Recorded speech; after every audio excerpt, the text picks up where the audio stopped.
आचार्य धर्म स्वरूप साहेब जी एक बहुत बड़े नाम हैं बिहार में, और न सिर्फ बिहार में बल्कि पूरे हिंदुस्तान में।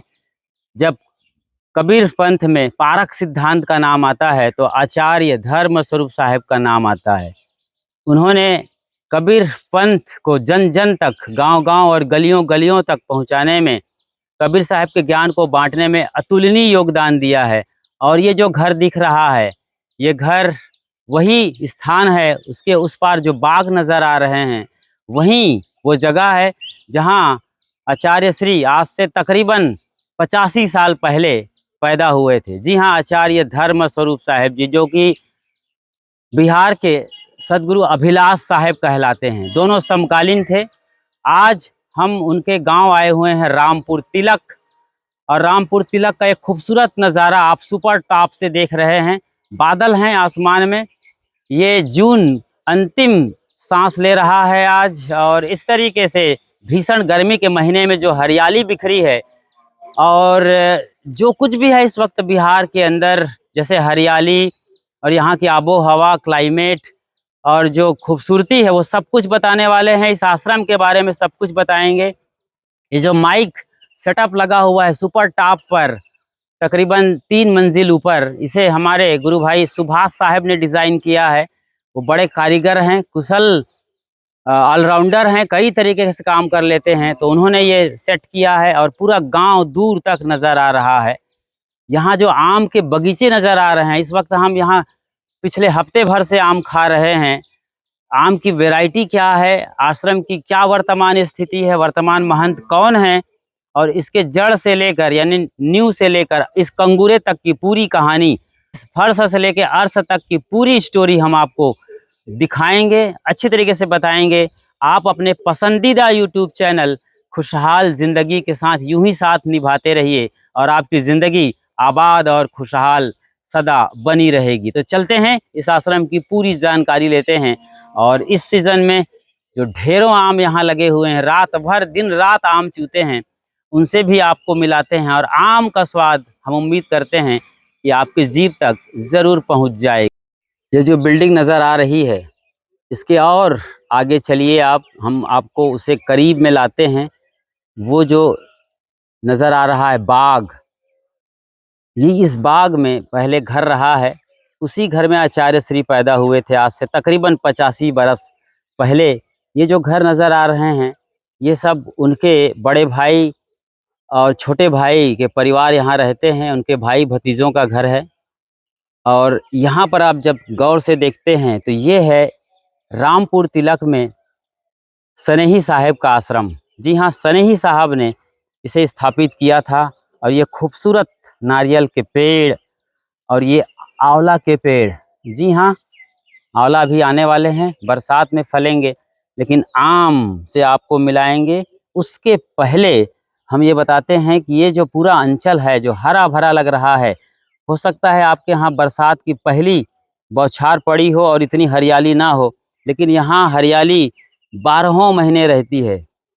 5 से 10 फुट या 25 फुट पर यहाँ पानी निकल आता है। ये कोसी अंचल है, कोसी का बेल्ट कहलाता है। गंगा यहाँ से तकरीबन भागलपुर के इलाके में चलें तो 50 किलोमीटर दूर है।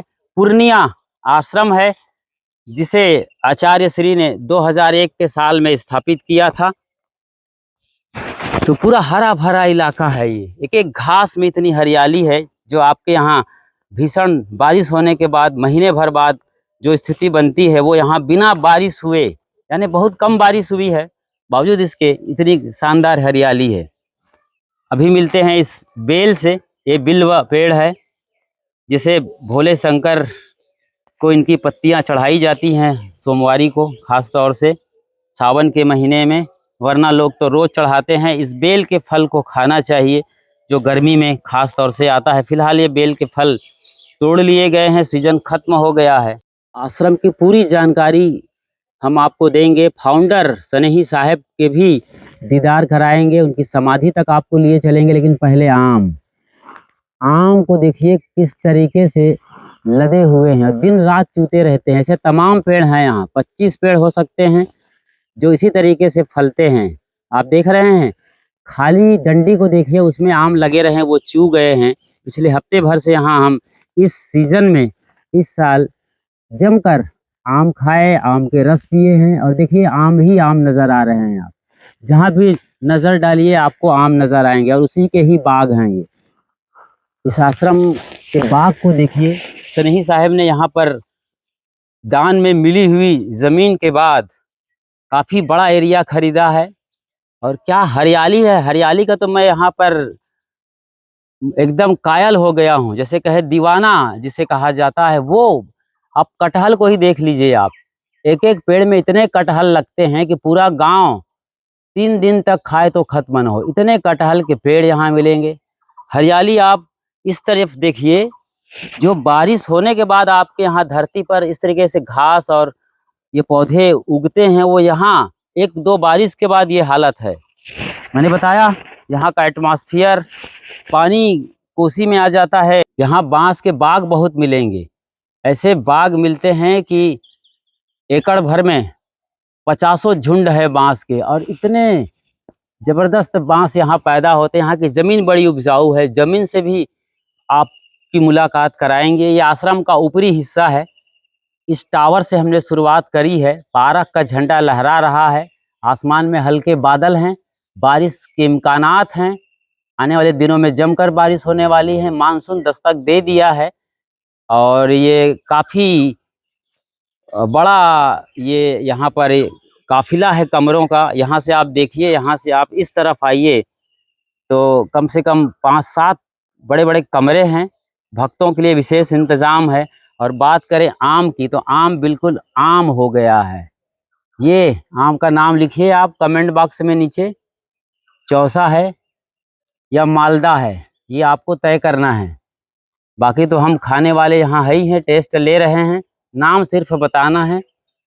और जिधर देखें आप आम ही आम है। यहाँ दिन रात चूता रहता है। एक झोपड़ी है जिसके सर पर या उसके ऊपर जो कवर है वो टीन सेट का है, तो जैसे ही उस टीन सेट पर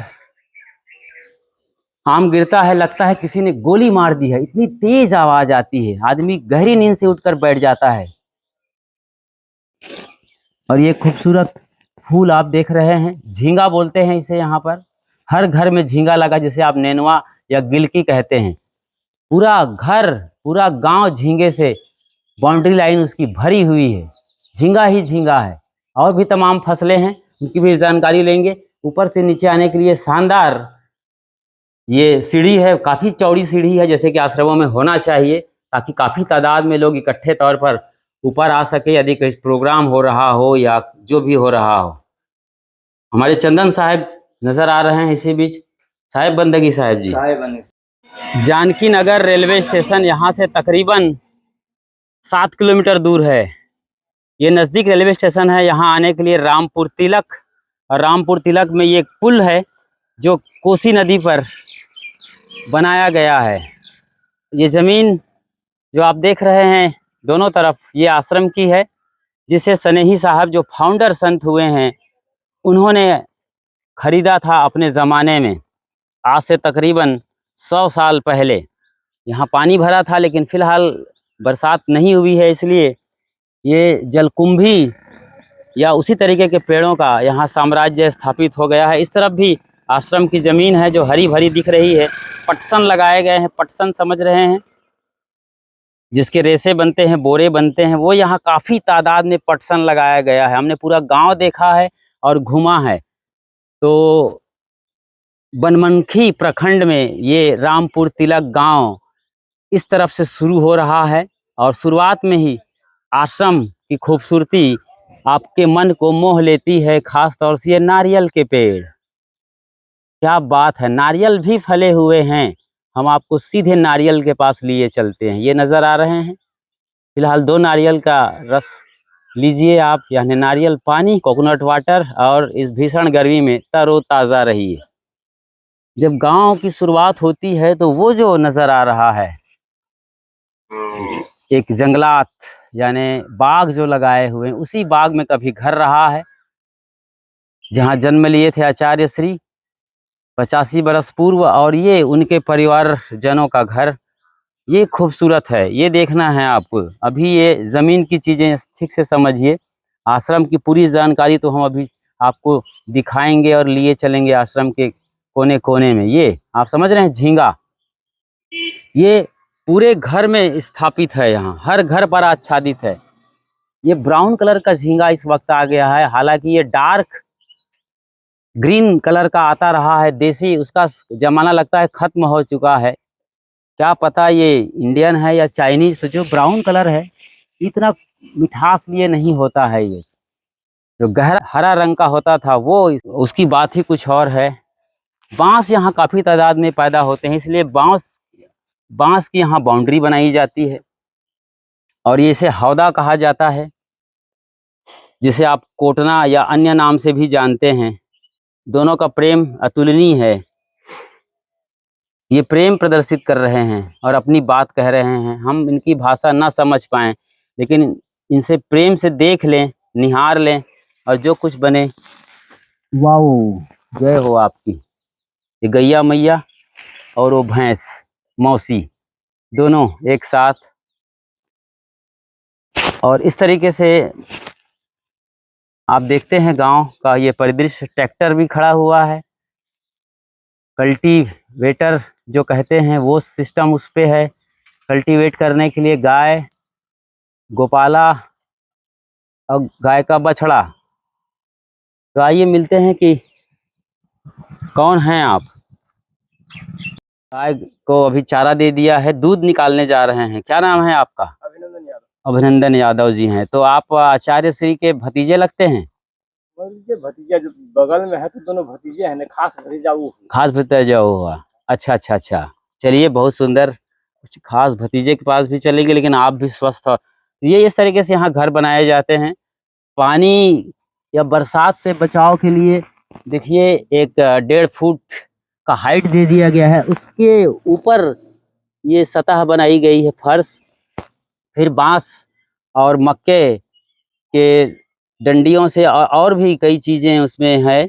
सबको मिलाकर ये घास फूस की झोपड़ी अच्छी बनती है। टीन सेट डाल देते हैं लोग, वरना ये प्लास्टिक के कवर से इसे बनाया जाता है। और ये बढ़िया गैया मैया और हरा भरा सब कुछ। यहाँ इतनी हरियाली है कि दूध दही की नदी बहती है। ये आश्रम पहुँचने के लिए मार्ग आप देख रहे हैं। और ये जो घर है जिसकी वो चर्चा कर रहे थे कि आचार्य श्री के भतीजे यहाँ पर हैं, उनके बड़े भाई या छोटे भाई यहाँ पर नज़र आएंगे आपको। आइए उनसे भी मिलते हैं। यहाँ पर देख लीजिए सदगुरु स्नेही धाम, वहाँ चलते हैं। लेकिन पहले आचार्य श्री के भाई साहब से मिलते हैं। ये उनका घर आप देख रहे हैं, अभी निर्माणाधीन है, प्लास्टर बाकी है, दरवाजे और खिड़की लगने भी बाकी है। और नहाने धोने के लिए पानी का इंतज़ाम है, हैंड पंप, उस पर भी मोटर। और ये यहाँ पर इसका स्टार्टर आप देख पा रहे हैं। सीधी सी बात है, पानी के करीब करीब ये टॉयलेट बाथरूम है, और जो कि अभी भी निर्माणाधीन है। बेसिन आपके लिए। और ये साहिब बंदगी बाबा, क्या नाम है आपका? क्या नाम है? नाम बताएं। नाम? लक्ष्मी यादव जी। तो आप आचार्य श्री के भाई हो? बड़े भाई हैं कि छोटे भाई हैं? बड़े। अच्छा, आचार्य श्री से बड़े भाई हैं जी। अभी कैसी तबीयत है? लक्ष्मी यादव नाम है आपका, बताइए।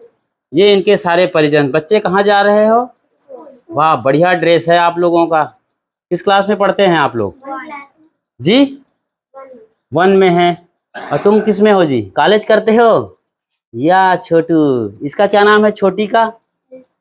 हाँ हाँ, अच्छा लड़का है ये। जड़िए ऋषभ देव है, ये लड़की है। बड़ा गजब का मामला है। ये लड़का नजर आ रहा है शकल सूरत और पहनावा से, और ये लड़की नजर आ रही है। ये ऋषभ देव है, ये कृति कुमारी है। चलिए बढ़िया, बच्चे स्कूल जा रहे हैं और खूब पढ़ाई करना है ना।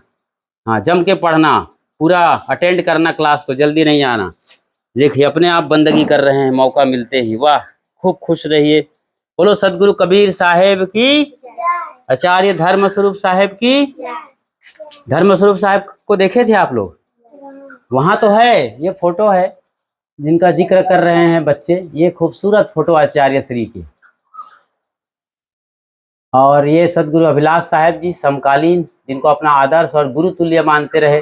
और बिहार में ये बड़ा नाम है, संत मत के संस्थापक श्रद्धेय सदगुरु महर्षि मेही साहब जी। और इन सब के आचार्य यहाँ पर हैं, बैठे हैं सदगुरु कबीर साहब जी और एक और बड़े संत बिहार के संत श्री सजीवन साहब जी। तो बच्चे स्कूल जाने की तैयारी में हैं। माता जी आ गई साहेब बंदे। क्या नाम है माता जी आपके?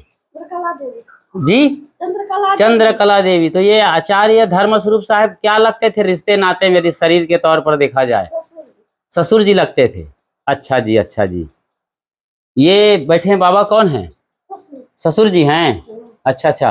तो ये बड़े हैं कि छोटे हैं आचार्य श्री से? बड़े बाबा हैं। कितने भाई थे आचार्य? 3 भाई थे। एक बड़े हैं, एक आचार्य जी आ गए, और उसके बाद एक और भाई कहाँ है? अच्छा चले गए, शरीर छोड़ दिए। एक गिरधर जी कौन है? ये गिरधर जी के पिताजी हैं? अच्छा अच्छा, चाचा के बड़े पिताजी। अच्छा चाचा जी लगते हैं। तो ये हमने मिला अभी अभी। बच्चे कोई भजन गाते हो? हाँ गाओ जरा, जो आता है वो गाना है। हाँ चलो, हाँ जानते हो, जो गाओ।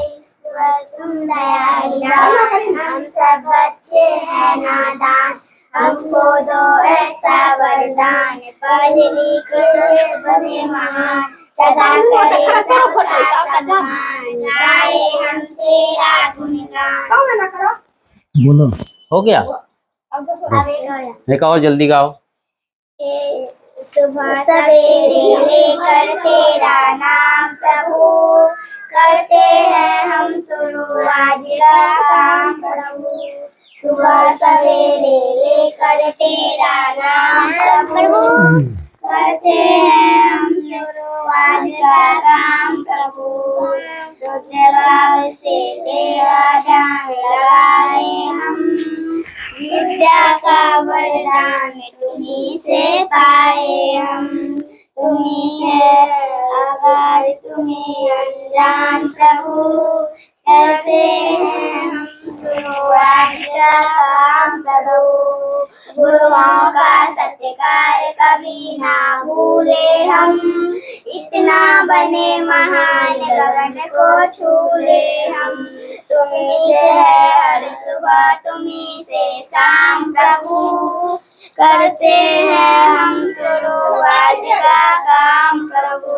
सुबह सवेरे लेकर तेरा नाम प्रभु, करते हैं हम शुरू आज का काम प्रभु। बोलो सदगुरु कबीर साहेब की जय। आचार्य श्री धर्मस्वरूप साहेब की जय। ये टोटो यहाँ पर आता है स्टेशन से, आराम से आ सकते हैं। सारी यातायात की अच्छी सुविधाएं हैं। स्टेशन मैंने बताया था आपको जानकी नगर, जो कि यहाँ से 7 किलोमीटर दूर है। और आचार्य श्री का जो आश्रम स्थापित है पूर्णिया कोर्ट स्टेशन के पास, पूर्णिया जीवन ज्योति केंद्र, वो यहाँ से तकरीबन 60 किलोमीटर दूर है। तो ये बनमनखी प्रखंड में कोसी अंचल में एक खूबसूरत आश्रम यहाँ स्थापित है। सनेही साहेब का ये सनेही धाम है। सनेही धाम में यहीं इस गेट से जब एंट्री लेते हैं तो बीच में जो ये ऑरेंज कलर की समाधि नज़र आ रही है, यहीं पर बैठा करते थे। तब जमाना कुछ और था, झोपड़ी थी यहाँ पर घास फूस की। ये कुआं उस वक्त काफ़ी नाम वाला था। आज तो समरसेबल पंप आने से इसकी पूछ परख कम हो गई है। और जल जीवन हरियाली, सचमुच में यहाँ हरियाली जिस तरीके से बिखरी हुई है वो हमें आह्लादित रोमांचित करती है। ये यहाँ की मिट्टी है, भुरभुरी मिट्टी है, बलुई मिट्टी जैसी। ये मिट्टी में कितना पानी गिरे आपके पैरों में कीचड़ नहीं लगता है। इसमें आप कीचड़ में नहाइए, कूदिए, फांदिए, मगर एक मिट्टी चिपकती तक नहीं है यहाँ। ये खासियत है इस मिट्टी की। लगभग मुल्तानी मिट्टी सरीखे ये बिल्कुल है, उसी स्वभाव के। और ये हरियाली यहाँ जो बिखरी हुई है, आप घास को देखिए, कहीं भी इतनी हरियाली हमें अद्भुत क्योंकि इस भीषण गर्मी को हम झेल रहे हैं 50 डिग्री पर। हो सकता है आपके यहाँ अभी 50 या 45 के ऊपर डिग्री पर आप जी रहे होंगे और घास जल गई होगी ज़मीन की, लेकिन यहाँ घास की हरियाली, वाह क्या बात है। ये पत्ते भी हैं, बंगला पान के पत्ते या कुछ और, तय करिए आप, हम इसका टेस्ट लेते हैं तब बताते हैं। बिल्कुल बंगला पान है ये, आप खाइए, खिलाइए, इसकी खुशबू से हम इसे जानते हैं और आप अपने अनुभव से पहचान सकते हैं। तो जो हरियाली यहाँ है ज़मीन पर, क्योंकि यहाँ 10-5 फुट पर पानी निकल आता है और कोसी अंचल है, हिमालय से भी पानी यहाँ आता है। हमने कई नदियों को देखा है जो भर कर चल रही हैं। ये यहाँ पर रविंद्र साहब मिलेंगे, वेदानंद साहब भी मौजूद हैं और सुभाष साहब, और यहाँ के वर्तमान प्रमुख संत श्री अनुपम स्वरूप साहब जी। तो उनका ये सब कर्मों का फल देख रहे हैं बैगन के रूप में। जी हाँ, बैगन भी है, भिंडी भी है, बोड़ा भी है और खूबसूरत नेनुआ गिल की, जिसे आप झींगा कहते हैं, इस फूल से जिसे आप पहचानते हैं, ये किसी परिचय के मोहताज नहीं है। तो हरियाली तो ज़बरदस्त है जो आपके यहाँ बरसात में आने वाली है। यहाँ जून में, मई में भी हरियाली बरकरार रहती है। वाह क्या क्लाइमेट है, क्या एटमॉस्फेयर है यहाँ का। अब हम आपको सनेही साहब के करीब लिए चलते हैं, उनकी समाधि दिखाएंगे और पूरी कहानी बताएंगे कि किस तरीके से आचार्य श्री यहाँ आए थे। ये एक और खूबसूरत पेड़ है, चीकू भी है यहाँ और भी बहुत कुछ। तो हम आपको लिए चलते हैं। ये बालू फिलहाल, जी हाँ, अभी कुछ निर्माण की संभावना मालूम पड़ रही है। जिस तरीके से बालू यहाँ पर मंगाया गया है, और आम से तो आप मुलाकात करते ही रहिए, हम भले भूल जाएं। आम देख रहे हैं आप, इधर से दिखाते हैं हम, इतने सारे आम लदे हुए हैं इस पर। ये देखिए सरकार, ये आम दिन रात चूता रहता है, दिन रात टप टप चलता ही रहता है ये सिलसिला। जितना भी आम खाइए यहाँ कम नहीं है। आम के रस पीजिए, और भी जो बना सकते हैं आप वैरायटी से, वो सब बनाइए। तो ये है सनेही साहब की समाधि। आगत सज्जन विंद से विनय करूं करबद्ध, सेवन मादक द्रव्य का करे न आश्रम मध्य। ये आचार्य श्री की वाणी है और आप देख पा रहे हैं आचार्य श्री धर्म स्वरूप साहब जी, प्रबंधक अनुपम स्वरूप साहब जी, निर्माणकर्ता आचार्य श्री ने किया था, प्रबंध में आप हैं फिलहाल।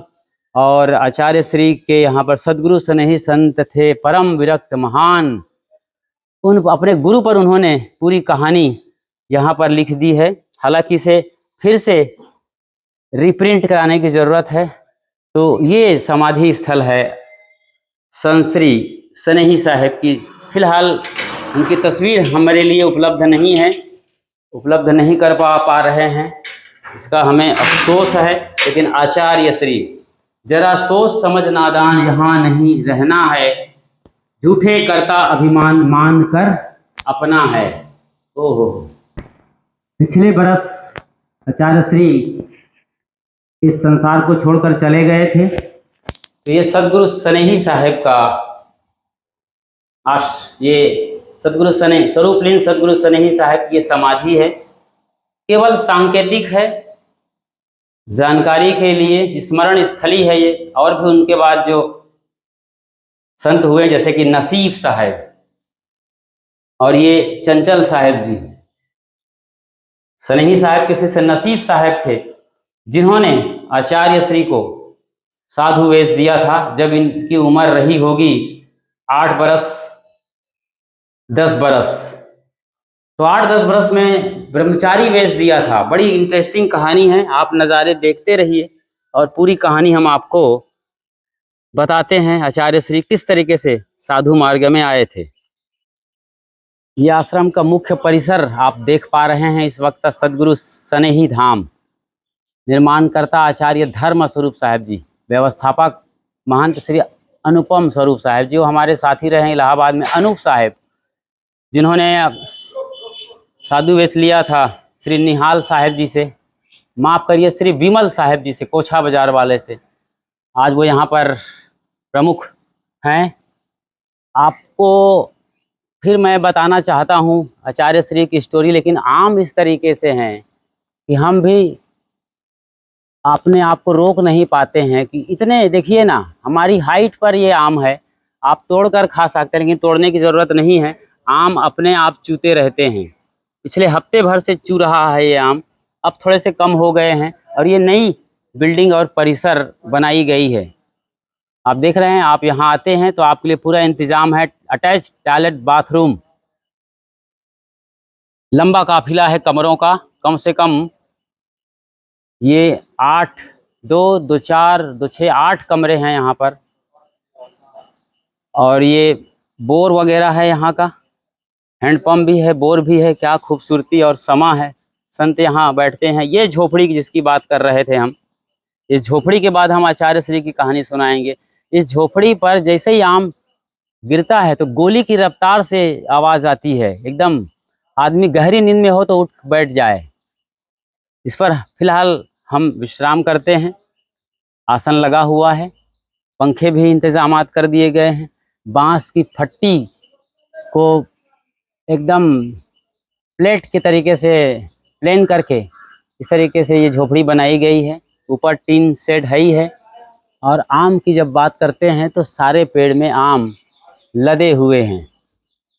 ये समाधि है सनही साहब जी की। तो सनही साहब 100 बरस पहले की बात है, इसी घर में आचार्य श्री की मम्मी रहा करती थी, जो हमने घर दिखाया है। वो यहाँ सनही साहब के पास आई। आप नज़ारे देखते रहिए, खूबसूरत नज़ारे हैं, इसलिए मैं इन नज़ारों को दिखा रहा हूँ। मैं खुद फ्रंट में आके अपना चेहरा नहीं दिखाकर, मैं सोचता हूँ कि धरती के साथ जुड़ें, अपने साथ जुड़ें और कहानी ज़रूर सुने। तो आचार्य श्री की मम्मी गंगा नहाने जा रही थी और वो आई आशीर्वाद लेने के लिए सनही साहब के पास। तो कहा, गंगा नहाने क्यों जा रही हो? आशीर्वाद की तो कोई कमी नहीं, जा क्यों रही हो? ये खूबसूरत पल, तितली किस तरीके से अपने सूंड के जरिए रस निकाल रही है, वाओ। तो गंगा नहाने क्यों जा रहे हो? जब सनही साहब ने आचार्य श्री की मम्मी से पूछा तो कहा, गुरुजी बेटी ही बेटी हमारी है, कई बेटियां हो गई हैं, एक बेटवा एक को नहीं है। तब आचार्य श्री की मम्मी को सनही साहब ने कहा, बिटिया तुम गंगा नहाने नहीं जाओ, गंगा कोई बेटा बेटी देने वाली नहीं है, वो एक नदी है, नहाना हो जाओ, तीर्थ यात्रा करनी हो उस तरीके से जाओ, देखने समझने घूमने फिरने। लेकिन ये सोचो कि बेटा मिलेगा, संभव नहीं है।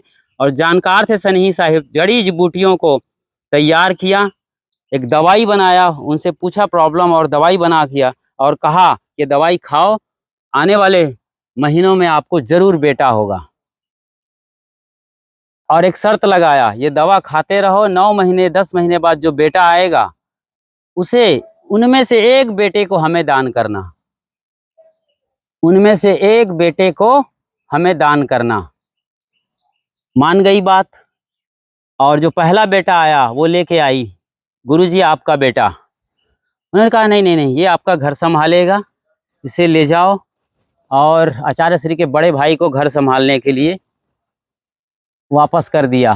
फिर दूसरा बेटा आया, कहा ये बड़ा होनहार है और धनवान बनेगा, नाम रोशन करेगा आपके पूरे कुल खानदान का। तो फिर उसका नाम लक्ष्मी रखा और वापस कर दिया। फिर तीसरे नंबर पर आचार्य श्री के स्वरूप में एक बालक आया था। उसको देखते ही समझ गए कि ये बेटा, ये बच्चा देश और दुनिया में नाम करेगा। और लाठी लगाया उसके माथे पर और आशीर्वाद दिया, ये बहुत बड़ा विद्वान होगा, इनके जैसा पढ़ा लिखा आदमी जल्दी खोजने पर नहीं मिलेगा। और सचमुच में यही हुआ। अब आचार्य श्री जो बालक के रूप में था, गोदी में डाल दिए गए सनही साहब गुरु के। गुरु ने कहा, अभी बहुत छोटा है बालक, अभी मैं क्या करूँगा, आप इसे पालो और आश्रम का एक शिष्य समझकर इसकी पालन पोषण करो, जब बड़ा हो जाएगा तो ये आश्रम संभालेगा। सनही साहब को मालूम था कि लड़का जब तक बड़ा होगा तब तक मेरी ज़िंदगी खत्म होने के कगार पर आएगी। और उन्होंने अपने असिस्टेंट या नंबर 2 के उत्तराधिकारी के रूप में उस वक्त मौजूद नसीब साहब से कहा, ये कपड़ा लो, यही कपड़ा अचला और लंगोटी दिया कि यही लंगोटी और कपड़ा तुम मेरे जाने के बाद उस बालक को पहना देना। और इस तरीके से उनके गुरु हुए सनेही साहब। और फिर पूर्णिया आश्रम की बात तो बहुत बाद में आती है, जो कि 2001 के साल में बना। सदगुरु श्री आचार्य साहेब इसके पहले यहाँ बड़े होते होते चले गए फतुहा मठ। फतुहा में संस्कृत महाविद्यालय में पढ़ाई किए वो, जो कि आश्रम का ही महाविद्यालय है। आज जरूर सरकारी हो गया है फतुहा के अंदर। संस्कृत महाविद्यालय में वो आचार्य हो गए। और फिर इतने प्रकांड पंडित हुए कि एक शब्द के बाल के खाल निकाल कर व्याख्या किया करते थे। और फिर जब कबीर साहब के पंथ से पूरी तरीके से जुड़ ही गए, फिर तो क्या पूछना। धीरे धीरे उनका दर्शन लाभ अच्छा हमारे गुरुदेव सदगुरु अभिलाष साहब से, और फिर उनके गुरुदेव आचार्य राम सूरत साहब से हुई। असल में धर्मदास नाम रखा था सनेही साहब ने, लेकिन जब ये बुरहानपुर गए बीजक पढ़ने, सदगुरु अभिलाष साहब भी गए थे बीजक पढ़ने, तो वहाँ जब गए तो राम स्वरूप साहब उस वक्त बीजक पढ़ा रहे थे। उनसे प्रभावित होकर इन्होंने अपना नाम धर्मदास से धर्म स्वरूप रख लिया, और उसी नाम को हम आज जानते हैं। आज उनके चेले तमाम हैं यहाँ बिहार में, वो लोग भी अपने नाम के आगे स्वरूप लगाते हैं। तो इस तरीके से ये सिलसिला पहुंचा हुआ है। पिछले सालों में गुरुदेव आचार्य श्री के देहावसान के बाद ये आश्रम अब हमारे गुरु भाइयों के हाथों में है, और ये तमाम गुरु भाई यहाँ पे नज़र आ रहे हैं। श्री रविंद्र साहब जी हैं, नहाने की तैयारी कर रहे हैं, अभी सेवा में थे। उधर सुभाष साहब बैठे हुए हैं और खूबसूरती बिखरी हुई है। वेदानंद साहब भी यहाँ इस वक्त मौजूद हैं। हम सालों बाद यहाँ आए, यहाँ पर साहवानी आश्रम तो आए हम, यहाँ से लगभग 2-4 किलोमीटर आगे ही है, लेकिन यहाँ नहीं आ पाए थे। इसकी कल परसों सब्जी बनाए थे वेदानंद साहब, और ये रविंदर साहब ने ज़बरदस्त सब्जी बनाया था। इसकी बड़ी बनाए, तेल में निकाले, बेसन में लपेट करके, उसके बाद छाछ या दही मही से बनाए, वो अद्भुत। आप कभी आइएगा, ऐसी सब्जी बनती है इसकी यहाँ के कल्चर के हिसाब से कि आप शायद ही खाए हों अपने घर में। और ये छोटू आ गया है जो आम उठाने के लिए, ये दौड़ दौड़ कर आम उठाता रहता है और सब आम को ले जाकर डिब्बे में डालता रहता है, बाल्टी में डालता रहता है।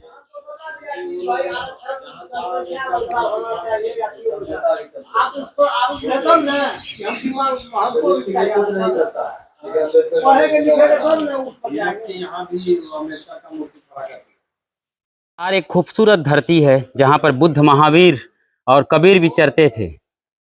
इसकी हरियाली, इसकी ताजगी और माटी की खुशबू ये बताती है कि यहाँ सत्संग की अपार परंपरा है।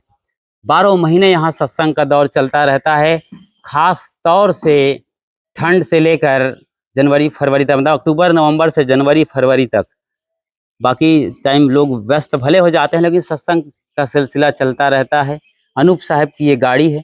आजकल वो हर्बल लाइफ से जुड़ गए हैं और वो लोगों को स्वास्थ्य बांटते रहते हैं और दवाई के बतौर पर न्यूट्रिशंस देते हैं, सप्लीमेंट, फूड सप्लीमेंट।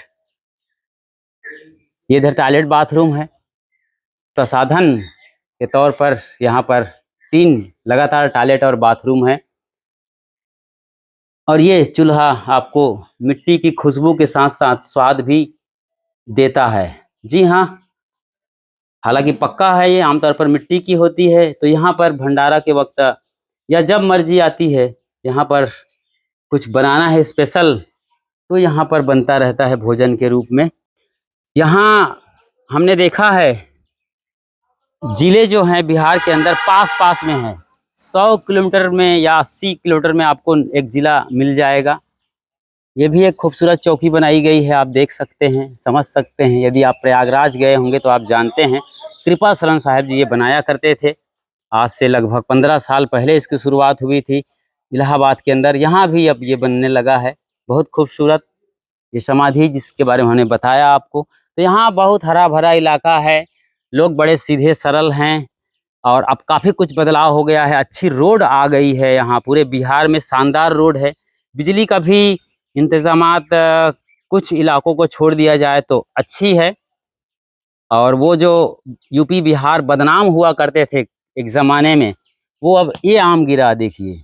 आम जैसे ही गिरता है इसकी आवाज़ आती है, पत्तों को झड़काते हुए आती है, और जैसे ही आम नीचे गिरता है दौड़ पड़ते हैं लोग। चंदन साहब खूब आम बटोरते हैं यहाँ, चंदन साहब का नाम मशहूर है, जिसे हम वैद जी के नाम से जानते हैं। तो वो लगातार रनिंग में रहते हैं और बटोरते रहते हैं, फिर मस्त इसका जूस निकालते हैं और आम का रस पिया जाता है। पूरा डिटेल है, आइए कुएं को झांकते हैं। आचार्य श्री इस कुएं का पानी पीकर बड़े हुए हैं। आज भी पानी बिल्कुल यहाँ पर 25 फीट पर नज़र आ रही है, आप देख सकते हैं।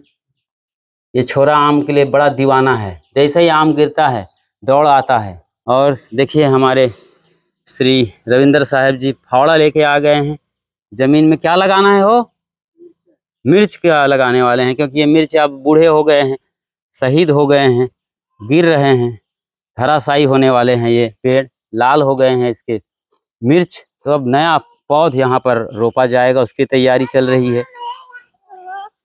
बिहार आइए और बहार लाइए जिंदगी में। खुशहाल जिंदगी टीवी यूट्यूब चैनल पर बिल्कुल नए हैं तो फौरन सब्सक्राइब कर लीजिए, जो कि एक बिल्कुल ही निःशुल्क प्रक्रिया है। और जैसे ही बेल आइकन को प्रेस कर नोटिफिकेशन की घंटी बजा देते हैं और ऑल या सभी को सेलेक्ट कर लेते हैं, हम जब भी लाइव आएंगे या नई वीडियो अपलोड करेंगे तो सबसे पहले उसकी सूचना आपको तुरंत मिल जाएगी। मिलते हैं जल्द ही एक नई वीडियो में, तब तक अपना और अपनों का ख्याल रखिए। शुक्रिया, साधुवाद और साहेब बंदगी।